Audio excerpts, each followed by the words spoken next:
Em nome do Pai, e do Filho, e do Espírito Santo. Amém. É muito bom ter você aqui para mais uma meditação da palavra. Quero meditar com você Jonas capítulo 4, versículos de 1 a 10, a 11, de 1 a 11. Este desfecho causou em Jonas profunda mágoa e irritação. Orou então ao Senhor dizendo: Eu peço-te que me ouça, Senhor.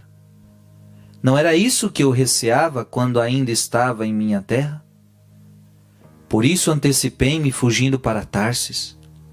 Sabia que és um Deus benigno e misericordioso, paciente e cheio de bondade, e que facilmente perdoas a punição.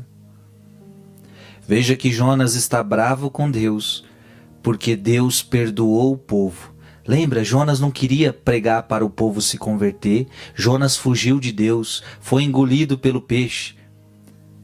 E com muita luta ele foi pregar para o povo. Só que ele pregou: olha, se vocês não se converterem, Deus vai destruir vocês. E era isso que Jonas queria que acontecesse, que Deus destruísse o povo. Mas não era isso que Deus queria converter o povo, porque Deus não quer a morte do pecador, Deus quer que o povo se converta. E o povo se converteu.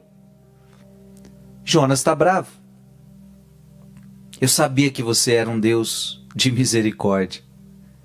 E agora, Senhor, e ele ficou tão bravo que ele disse: agora, Senhor, eu peço que me tires a minha vida, para mim é melhor morrer do que viver.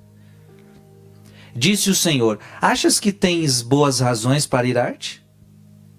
Jonas saiu da cidade, estabeleceu-se na parte oriental e ali fez para si uma cabana, onde repousava à sombra, a ver que ia acontecer à cidade. O Senhor Deus fez nascer uma era que cresceu sobre a cabana para dar sombra à cabeça de Jonas e abrandar o seu aborrecimento. E Jonas alegrou-se grandemente por causa da era.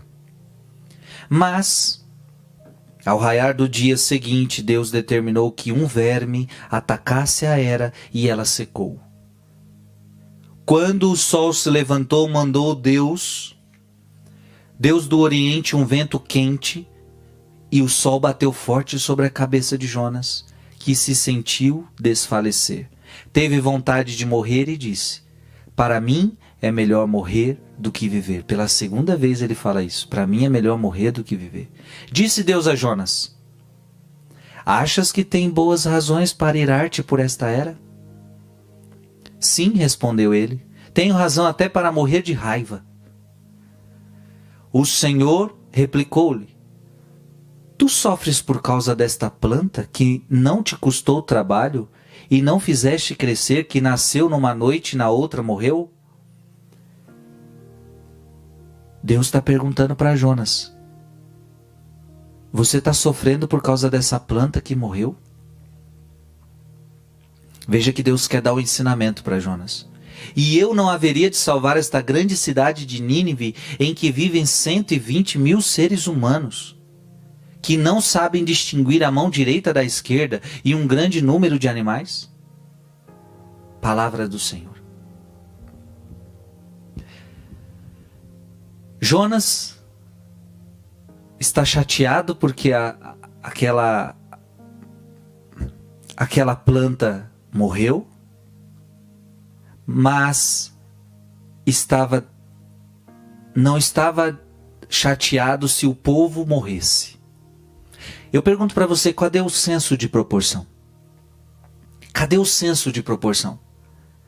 Você sofre com uma planta, mas não sofre com o ser humano. Deus está falando para Jonas: como pode, Jonas, você está sofrendo por uma planta que você não plantou, que você não fez crescer, que não te deu trabalho nenhum, e você não tem piedade do meu povo, você não tem piedade dos seus irmãos? Sabe, irmãos e irmãs, eu sinto que no mundo de hoje está faltando muito senso de proporção. Sofremos muito por algumas coisas, e por aquilo que de fato deveríamos sofrer, sofremos nada. Sofremos nada. Por exemplo, quando as pessoas estão doentes no corpo, e a humanidade toda é ferida por várias doenças, várias enfermidades, e muitas vezes nós sofremos com a enfermidade, choramos quando o outro está na enfermidade. Eu como padre, quantas vezes acolho pessoas chorando e dizendo: ai, fulano de tal da minha família está doente, reze por ele. E que bonito, que bonito. Mas às vezes a gente não vê a mesma preocupação quando a alma está doente. Você entende? Então a alma está lá no pecado mortal, pecado grave, e a pessoa não está preocupada.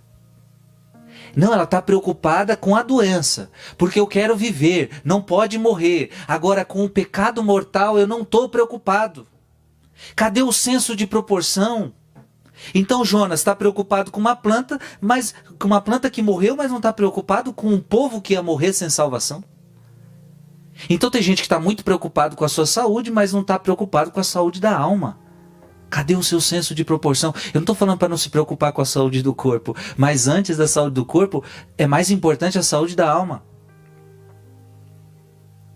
A mesma coisa, quantas vezes a gente vê hoje gente querendo salvar a tartaruga, gente querendo salvar o mico-leão dourado, bonito, e deve salvar mesmo. Os bichinhos tão bonitinhos, em extinção muitas vezes, tem que salvar? Tem. Mas às vezes, esse mesmo ser humano que quer salvar a tartaruga, quer salvar o mico-leão dourado, é a favor de tirar uma criança do ventre de sua mãe e matá-la. Cadê o nosso senso de proporção, minha gente? Como pode eu querer salvar a vida de um animal, mas não tenho a mesma força e uma força maior para salvar a vida de um ser humano? Pelo amor de Deus, é preciso que a gente tenha senso de proporção. Se cuidamos das coisas menos importantes, quanto mais deveríamos... Então veja, não estou dizendo que não é para cuidar do bichinho, é para cuidar, não é para deixar morrer, mas mais importante que ele é o ser humano. Somos incoerentes muitas vezes, falta no senso de proporção na humanidade de hoje. Que Deus nos abençoe.